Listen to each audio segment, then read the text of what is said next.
Hello दोस्तों, सत श्री अकाल, नमस्कार, आदाम। तो कैसे हैं आप सभी लोग। उम्मीद करते हैं कि आप सभी लोग बहुत ही अच्छे होंगे। तो दोस्तों आज हम लोग देखने वाले हैं क्लास 10th का एनसीईआरटी मैथ का प्रश्नावली 8.2 का क्वेश्चन नंबर 2 के सारे क्वेश्चंस को आज हम लोग सॉल्व करेंगे। तो चलिए हम देखते हैं कि क्वेश्चन नंबर 2 में क्या दिया है। तो क्वेश्चन नंबर हमारा 2 है, बोल रहा है सही विकल्प चुनिए। मतलब सही विकल्प चुनना है, एमसीक्यू टाइप का क्वेश्चन है।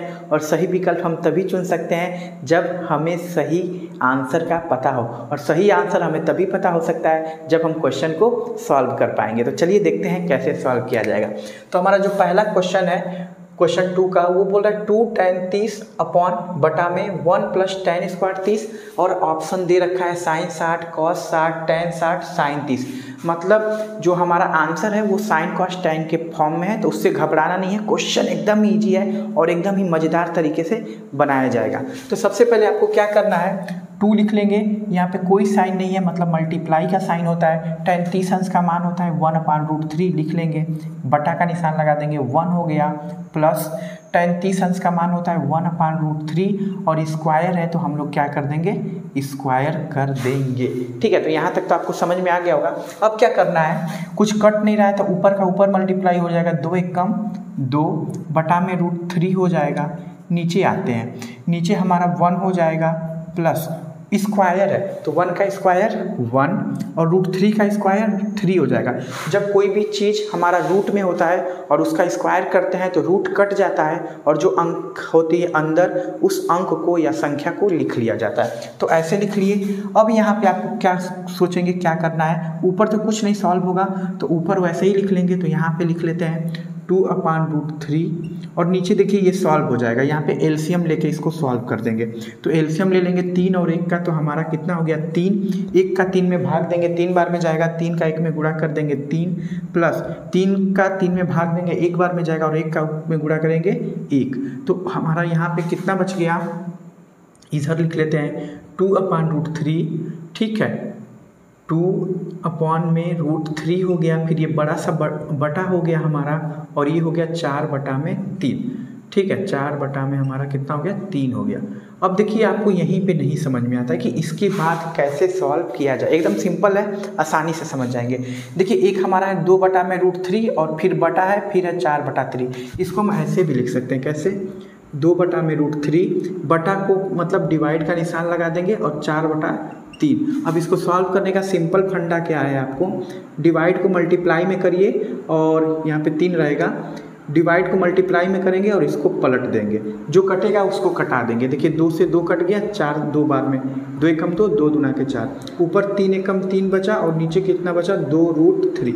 अब इसको करने का सिंपल क्या तरीका है, 3 को हम लोग क्या लिख सकते हैं, √3 × √3 ऐसा करके लिखा जा सकता है, और नीचे है 2√3। मैंने 3 को √3 × √3 क्यों लिखा, क्योंकि मुझे पता था नीचे √3 है और ऐसा करके हम कटा सकते हैं। तो हमने क्या किया, 1 कटा दिया, तो हमें कितना आंसर मिल गया, √3/2। अब हम देखेंगे हमारा ऑप्शन तो रूट में नहीं है, ठीक है, अंक में नहीं है, साइन कॉस tan के फॉर्म में है, तो सबका मान लिख लेंगे। साइन 60 अंश का मान होता है कड़ी 3/2, तो पहले ही हमारा आंसर मिल गया √3/2 साइन 60 में ही। तो यही हमारा क्या हो गया, करेक्ट आंसर हो गया, और भी हमें बाकी ऑप्शन को देखने की ज़रूरत नहीं है। तो इसके लिए आपको साइन कॉस tan की वैल्यू लर्न होनी चाहिए। अगर आपको ये याद नहीं हो पाती है, मुश्किल लगती है, तो इसका मैंने एक बहुत ही मज़ेदार सा ट्रिक बताया है और उसका वीडियो का लिंक आपको डिस्क्रिप्शन में मिल जाएगा। तो आप ज़रूर जाइए, उस वीडियो को देखिए, और देखने के बाद आप ज़िंदगी में कभी भी नहीं भूल पाएंगे दोस्तों, ये मेरी गारंटी है। तो अब चलिए नेक्स्ट क्वेश्चन को देखते हैं। हमारा दूसरा क्वेश्चन बोल रहा है 1 - tan square 45 upon 1 + tan square 45 अंश का मान क्या होगा, tan 90 1 sin 45 0। सेम वही चीज़ है, ऊपर की तरह 1 लिख लेंगे, माइनस tan 45 का मान 1 होता है, स्क्वायर है तो स्क्वायर लिख लेंगे, फिर 1 प्लस tan 45 का मान 1 होता है, स्क्वायर है तो स्क्वायर लिख लेंगे। अब क्या करेंगे, 1 हो गया माइनस 1 का स्क्वायर 1 हो गया, प्लस 1 का स्क्वायर 1 में से 1 गया 0, 1 में 1 जोड़े 2। अब देखिए 0/2 आ गया। 0/2 का कहने का मतलब है कि अगर जीरो हमारा ऊपर है और किसी भी संख्या का अगर जीरो में डिवाइड करते हैं तो आंसर हमेशा क्या आता है, जीरो। तो ये याद कर लीजिएगा अगर आप कि अगर जीरो ऊपर हो और किसी भी संख्या से भाग दिया जाए तो आंसर हमेशा क्या आएगा, हमारा जीरो आएगा। तो ऑप्शन कौन सा हमारा सही हो गया, ऑप्शन नंबर डी। तो ऐसे आप इजीली सॉल्व करके और सही ऑप्शन लगा सकते हैं और बोर्ड के एग्ज़ाम में या किसी भी एग्ज़ाम में अपना नंबर पा सकते हैं। तो चलिए बाकी बचे दोनों क्वेश्चन को फटाक से ख़त्म करते हैं। तो दोस्तों जो हमारा क्वेश्चन नंबर 2 है उसमें टोटल 4 सवाल थे, जो 2 सवाल हमने कर लिया, बाकी के 2 सवाल तीसरे और चौथे ये रहे। ये भी काफ़ी इजी सवाल है, आप आसानी से समझ जाएंगे। तो हमारा क्वेश्चन नंबर तीसरा क्या कह रहा है, sin 2a बराबर 2 sin a तब सत्य होगा जबकि a बराबर है। कहने का मतलब है कि ये इसके बराबर कब होगा अगर आप a की जगह क्या रख देंगे, ठीक है, 0 रख दीजिए, 30 रख दीजिए, 45 रख दीजिए, 60 रख दीजिए, ऐसे बोल रहा है। तो देखिए ऐसे क्वेश्चन को कैसे करते हैं, कई तरीका है, 2-4 तरीकों से इसको बना सकते हैं, लेकिन जो सबसे आसान तरीका है वो तरीका मैं आपको बताने जा रहा है, तो गौर फरमाइएगा। सबसे पहले आपको क्या करना है, sin 2a का एक हमारे पास फार्मूला होता है, ठीक है, ये त्रिकोणमिति में फार्मूला होता है, त्रिकोणमिति फार्मूला पे ही है। अगर फार्मूला आप लर्न कर लेंगे तो आपको एकदम हलवा की तरह त्रिकोणमिति लगने लगेगा। तो sin 2a का फार्मूला होता है डायरेक्ट हमारा 2 sin a into cos a बराबर इधर हो जाएगा 2 sin a। अब हमें इतना तो चीज़ पता है कि अगर बराबर के दोनों ओर कोई भी चीज़ रहती है तो आपस में कट जाएंगी, अगर मल्टीप्लाई में होंगी तभी कटती हैं, ऐसा, ठीक है। तो इधर देखिए 2 sin a cos a के मल्टीप्लाई में, और इधर तो कुछ है ही नहीं, तो ये 2 sin a से 2 sin a एक एक बार में क्या हो गया, कट गया, ठीक है। तो 1 का यहाँ पे हमारा कितना बचा, 1 cos a, तो 1 cos a नहीं लिखा जाता है, केवल cos a, क्योंकि 1 का मल्टीप्लाई करेंगे cos a में तो cos a ही आएगा। 1 का किसी भी चीज़ में गुणा करते हैं तो वही चीज़ आ जाता है, cos a हो गया, और यहाँ पे कितना हो गया, 1। अब आप सिंपली सोचेंगे कि आपको किसका मान ज्ञात करना है, a का मान ज्ञात करना है, ठीक है, a का मान। तो आपको यहाँ से cos हटाना पड़ेगा, केवल 1 रहने देना होगा।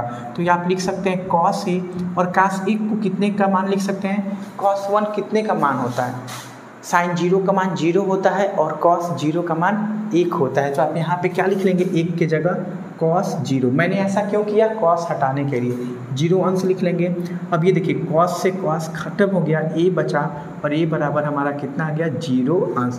तो हमारा करेक्ट आंसर कौन सा हो गया, ऑप्शन नंबर ए, ठीक है। फिर से समझ लीजिए कैसे करना है। sin 2a का फार्मूला होता है, ठीक है, 2 sin a into cos a लिख लिए, इधर दिया था 2 sin a लिख लिए।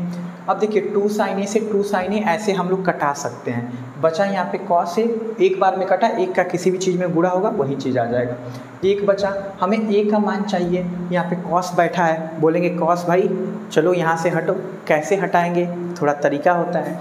क्या तरीका होता है, 1 को लिख लेंगे cos 0, cos 0 का मान कितना होता है, 1, cos से cos कट गया, 1 बराबर हमारा कितना हो गया, 0। अब लास्ट क्वेश्चन देख लेते हैं, क्वेश्चन 2 का चौथा क्वेश्चन बोल रहा है 2 tan 30 अपॉन में 1 माइनस tan स्क्वायर 30 का मान कितना होगा। फिर उसी तरह sin cos tan के मान पदों में आंसर दिया हुआ है, तो चलिए सॉल्व करते हैं। 2 हो गया, कुछ नहीं है तो मल्टीप्लाई का साइन है, tan 30 अंश का मान होता है 1/√3, नीचे 1 माइनस tan स्क्वायर 30, तो tan 30 अंश का मान होता है 1/√3, और ये हमारा क्या हो जाएगा, स्क्वायर हो जाएगा। अब आगे हम लोग क्या करेंगे, यहाँ पे 2 अंजा लिख लेंगे 2, और नीचे हमारा हो जाएगा √3, और ये हो गया हमारा 1 माइनस 1/√3 का स्क्वायर कितना हो जाएगा, हमारा 3 हो जाएगा, ठीक है। अब हम क्या करेंगे, इसको ऐसे ही रहने देंगे 2/√3, और ये यहाँ पे अपने से एलसीएम लेके इसको सॉल्व कर लेंगे तो 3 माइनस 1/3 हो जाएगा। एलसीएम तो आपको लेने आ ही रहा होगा, भिन्न का जोड़ घटाना है। यहाँ पे लिख लेंगे 2/√3, और नीचे हो जाएगा 3 में से 1 गया 2/3। अब इसको कैसे सॉल्व करेंगे, एक ये बटा है और एक ये बटा है और ये पूरा बटा है, इसको लिख लेंगे 2/√3, इस बटे के जगह लिख लेंगे डिवाइड 2/3। अब क्या करना है आपको, सिंपली लिख लेंगे 2/√3, डिवाइड को मल्टीप्लाई में कर देंगे, इसको पलट देंगे तो 3/2, 2 से 2 हमारा कैंसिल हो गया, 3 बचा और नीचे √3 बचा। लेकिन हम यहाँ पे थोड़ा सा दिमाग लगाएंगे। हम क्या सोचेंगे, हम 3 को लिख सकते हैं √3 इंटू √3, ऐसा लिखा जा सकता है, ठीक है। और नीचे √3 बचा, √3 से √3 कट गया हमारा, ऊपर कितना बचा √3। अब हम सबका वैल्यू लिखेंगे। cos 60 अंश का मान होता है 1/2, sin 60 अंश का मान होता है कड़ी 3/2, tan 60 अंश का मान होता है √3। तो हमारा √3 आंसर आया था, तो हमें मिल गया ऑप्शन नंबर सी में। तो हमारा करेक्ट आंसर क्या हो गया, tan 60 अंश। तो उम्मीद करते हैं दोस्तों आप ये समझ चुके होंगे। चलिए एक बार और बताते हैं। 2 हो गया, tan 30 अंश का मान 1/√3 लिख लेंगे, फिर 1 माइनस tan स्क्वायर 30, tan 30 का मान 1/√3 स्क्वायर है तो स्क्वायर कर देंगे। अब क्या करना है, 2 1 कम 2, √3 है तो √3 अपॉन 1 माइनस 1 का स्क्वायर 1 और √3 का स्क्वायर 3 हो जाएगा। यहाँ से एलसीएम ले लिए, ठीक है। तो एलसीएम लेके सॉल्व कर लिए तो 3 माइनस 1/3 आ गया। इसको ऐसे ही रहने दिए, 3 में से 1 घटा लिए तो 2/3 आ गया। ये इसके डिवाइड में है तो इस डिवाइड को हटा के डिवाइड का साइन लगा देंगे। अब क्या करेंगे, इसको ऐसे ही रख देंगे, डिवाइड को मल्टीप्लाई में पलटेंगे और इसको पलट देंगे, ये कटा देंगे। 3 और √3 बचा। अब 3 को तोड़ के लिख लेंगे, √3 इंटू √3 और नीचे बचा √3 से √3 कट गया, 1 बचा हमारा √3 और √3 कितने अंश का मान होता है, tan 60 अंश का मान। ऑप्शन के अनुसार जो ऑप्शन दिया होगा उस ऑप्शन में सबका वैल्यू लिखते जाएंगे और जो ऑप्शन हमारा करेक्ट बैठेगा आंसर से वो हमारा आंसर होगा। तो ये था क्वेश्चन नंबर 2 का 1 से लेके 4 नंबर तक सारे क्वेश्चन जिसका सलूशन मैंने बता दिया। तो उम्मीद करते हैं आपको समझ में आया होगा। अगर आप हमारे चैनल पे न्यू हैं तो प्लीज़ चैनल को ज़रूर सब्सक्राइब करिए, इससे हमें मोटिवेशन मिलती है और भी बहुत सारे वीडियोस और कंटेंट बनाने में। और अभी तक आपने वीडियो को लाइक नहीं किया है तो ज़रूर वीडियो को लाइक करें और दोस्तों को अभी तक शेयर नहीं किया है तो ज़्यादा से ज़्यादा शेयर करें ताकि उनकी भी हेल्प हो सके। दोस्तों फिर मिलते हैं अपने वीडियो के नेक्स्ट पार्ट में और आगे के क्वेश्चन के साथ। तब तक अभी हमें दीजिए इजाज़त, फिर मिलते हैं। जय हिंद, नमस्कार।